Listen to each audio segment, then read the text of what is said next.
Hello and welcome to Chapter 7 of the Lifespan Development textbook provided by OpenStax. Today we're going over physical and cognitive development in middle childhood, ages 7 to 12. You can find a link to the free textbook in the description below. Thank you to OpenStax, and all the information is directly from OpenStax and their free resources online. Let's begin. Figure 7.1.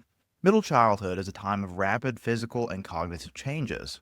During this period, children develop physical and cognitive abilities that allow them to succeed in school settings and in other organized activities such as sports, dance, and music. Here's what we're going to cover today. A little bit of a chapter outline here. 7.1 Physical development and health in middle childhood, cognition, intelligence, context, so school and learning diversity, as well as language. Section 7.1 Physical development and health in middle childhood. We're going to identify in this section briefly growth trends and milestones in middle childhood, describe advances in gross and fine motor development in middle childhood, as well as describe nutritional, sleep, and other health needs in middle childhood. Let's look at figure 7.2 to start. As children's brains and bodies grow, they can better coordinate their movements and delight in exploring their world through improved motor skills and reaction time. Grasping something with one's hands requires fine motor skills, while larger body movements are gross motor skills. Both are required for activities like in Image A, swinging across a set of playground rings, or as seen in Image B, jumping rope. Table 7.1 Common gross and fine motor skills milestones. We'll look at the typical age of the parents in years. We're going to then look at the common gross motor milestones and then look at the fine motor milestones. From 6 to 7, some common gross motor milestones include skipping as well as balancing on one foot with eyes closed. Then fine motor skills include cutting with scissors.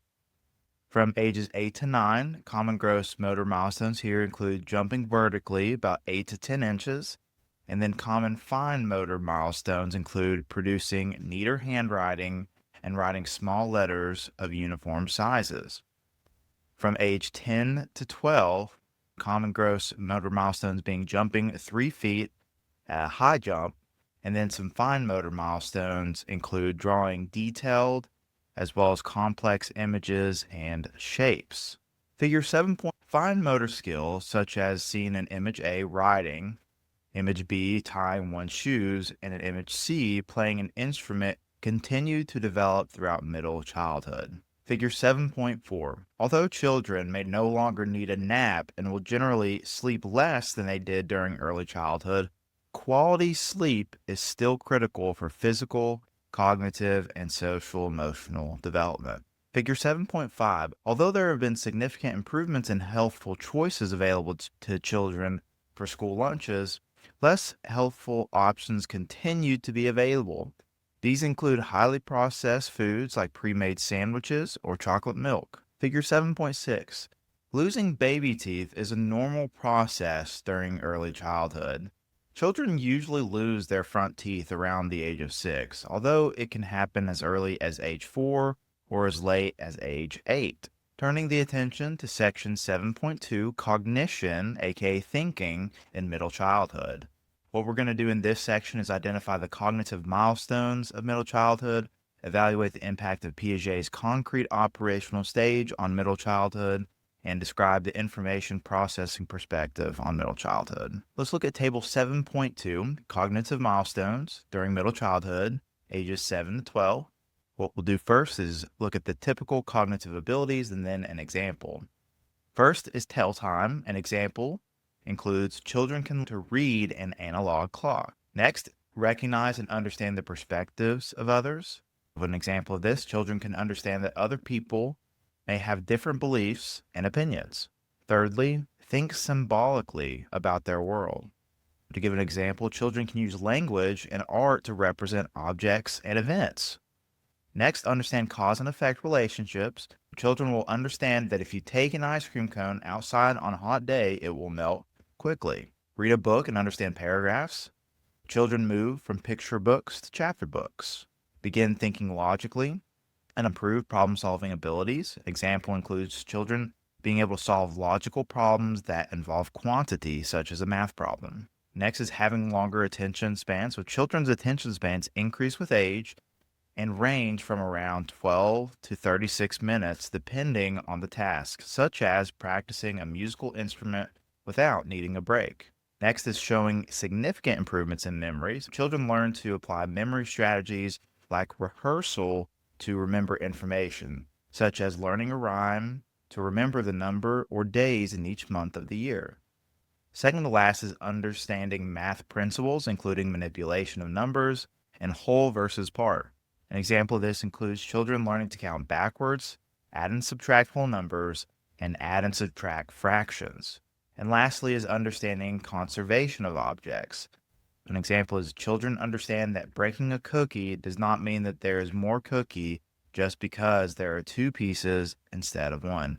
Again, remembering back to previous chapters, the understanding of conservation means that we know that just because something changes in its size, shape, or container, it remains the same amount. That's like the example I gave where we have 2 cups of water equal in the amount of water that are in each cup. But if I bring in a skinnier cup that's taller and I pour one of those cups in the skinny, taller cup, it's going to appear that the water's higher than the original cups.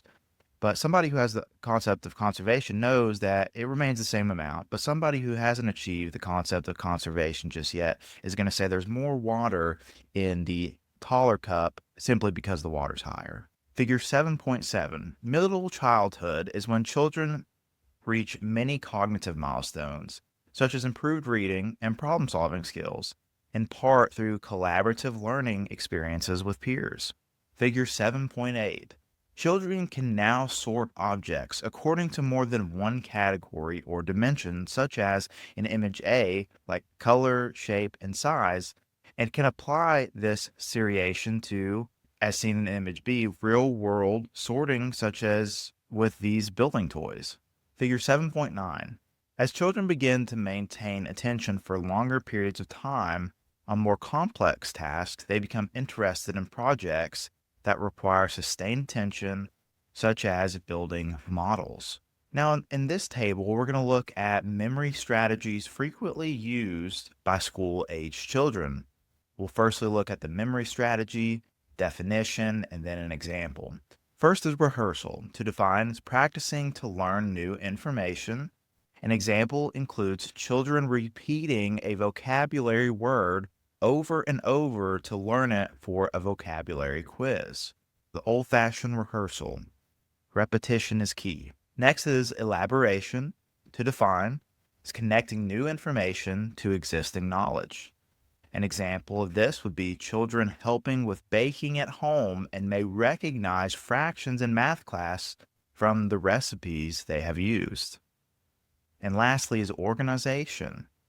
To define is arranging bits of information in an ordered manner, such as using groups or categories. Children learn the acronym Roy G. Biv to help remember the order of the colors in the spectrum. Figure 7.10. Theory of mind and effective perspective taking is associated with improved peer relationships and school engagement. Now in section 7.3, we're going to look at intelligence in middle childhood. We're going to go through understanding genetic and environmental influences on intelligence, aka nature and nurture, describe the different theories of intelligence, analyze various types of intelligence tests, and describe intellectual disabilities and intellectual giftedness.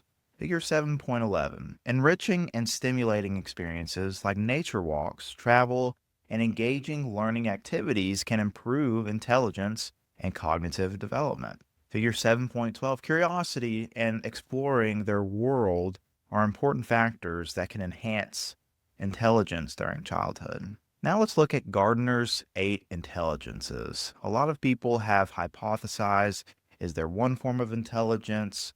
Which type of intelligence test is the most adequate way to measure one's intelligence? Are there multiple intelligences? We're going to look at Gardner's 8 intelligences here. We're going to firstly describe the overall category and then description. According to Gardner, Some individuals have strong linguistic skills or intelligence. This is using language to communicate clearly. Others may have strength in logical or mathematical intelligence. This is solving problems using logic and mathematical skills. Next is spatial. To describe includes thinking and reasoning about objects in 3 dimensions. Some people may be more musically inclined, composing music or playing instruments. Others kinesthetic, aka body. To describe this would be moving the body in sports or other physical activities. Next, strong interpersonal intelligence. This is understanding others.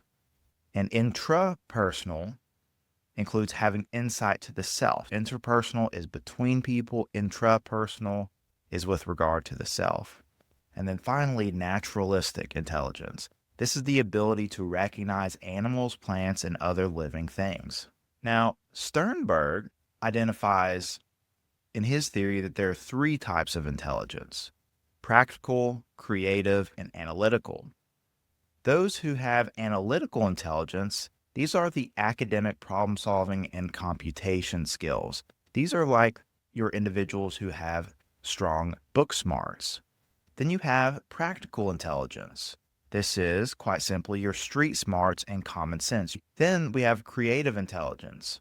This is imaginative and innovative problem solving. Figure 7.14, intelligence quotient score. The average IQ is 100, with the majority of people having an IQ within 1 standard deviation of the average, aka between 85 and 115.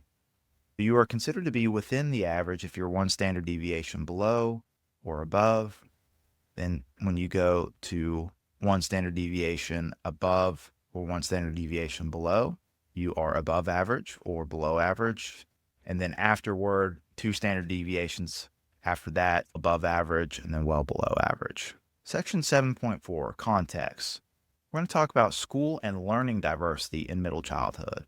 We'll discuss the functions of schooling for child development, describe formal and informal school environments that support cognitive development, and discuss diversity in learning needs, diagnoses, and resources. Figure 7.15. Children can learn new skills through scaffolding, such as learning to use tools with the assistance of a more capable adult. Figure 7.16. Classroom settings can vary a great deal, but are a common learning environment for children to acquire new skills, engage with peers, and receive instructional support. Figure 7.17, one of the benefits of effective homeschooling is that children can, as seen in Image A, work in a variety of settings while they complete their work, as well as seen in Image B, including outside. Let's look at some ADHD presentations. We'll look at the category to the left of the presentation and then the description. First ADHD presentation is predominantly inattentive. The child has difficulty following instructions, paying attention to details, and organizing or finishing a task. Predominantly hyperactive impulsive, to describe, would be that a children displays excessive fidgeting and talking, difficulty sitting for longer periods of time, and restlessness. They have trouble with impulsivity and difficulty waiting their turn or listening to instructions. Or an individual may have a combined presentation. The child has symptoms of both predominantly inattentive and predominantly hyperactive impulsive forms. Now, when ADHD is diagnosed, it stands for attention deficit hyperactivity disorder. An individual will need to exhibit symptoms of one and or the other to receive a diagnosis of ADHD. Within the DSM-5, we no longer have the diagnosis of ADD. It is now under the umbrella of ADHD. Figure 7.18. Accommodations for learners may come in many forms, including, as seen in Image A, accessible furniture and learning spaces, and in Image B, instructional supports, including teaching assistants and accessible digital tools. In section 7.5, we're going to look at language in middle childhood. We'll identify milestones in language development and discuss the benefits and challenges facing multilingual speakers and learners. Figure 7.19. The improved reading skills of middle childhood can open new worlds of learning and curiosity. In this figure, let's look at the graph. Learning more than one language in school is much more common in many European countries than in the United States. When looking at the image to the left, the percentage of primary and secondary students learning a foreign language.